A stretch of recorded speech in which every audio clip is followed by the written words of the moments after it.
হবে না, আমি কি সুখের মুখ কখনো দেখতে পাবো না? আমার কপালে কি ভালো স্বামী আসবে না? আমার জীবন কি সুন্দর হবে না? গরিব বলে কি আমি সুখে শান্তিতে থাকতে পারবো না? ভালো হাজবেন্ড পাবো না? আপু, আপনার বিয়ে হয় নাই? জি না, আমার এখনো বিয়ে হয় নাই। আপু, আপনার নাম কি, কোথা থেকে এসেছেন, বয়স কত? আমার নাম ফুলি ইসলাম, আমার বাড়ি হচ্ছে কুড়িগ্রাম, আমার বয়স হচ্ছে 23 বছর প্লাস।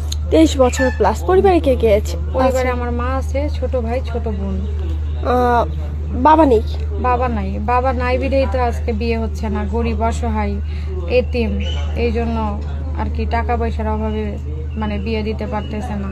বুঝেনি তো, যার বাবা নাই তার পৃথিবীতে কেউ নেই। আপু, বিয়ে করবেন, কেমন ছেলে চান? তার বয়স কেমন হতে হবে? সে দেখতে কেমন হবে? আমি একটু বয়স্ক ছেলেরই বিয়ে করতে চাই, কারণ বয়স্ক মানুষ বউরে ভালোবাসে বেশি, মানে সব দিক দিয়ে ভালো রাখে। আর এখনকার ইয়াং পোলাপানে হইতেছে বউরে ভালোবাসে না, বউ দিয়ে পরকিয়া করে। এই জন্য আমি বয়স্ক মানুষের বিয়ে করতে চাই। বয়স্ক মানুষ? জি। আপু, সে যদি বিবাহিত থাকে, বয়স্ক মানুষ তো বিবাহিত থাকতে পারে। সমস্যা নাই, বিবাহিত থাকলে আমার কোনো সমস্যা নাই, বা যাদের বউ মারা গেছে কোনো সমস্যা নাই, কারণ গরিব মানুষের তো কোনো দাম নাই।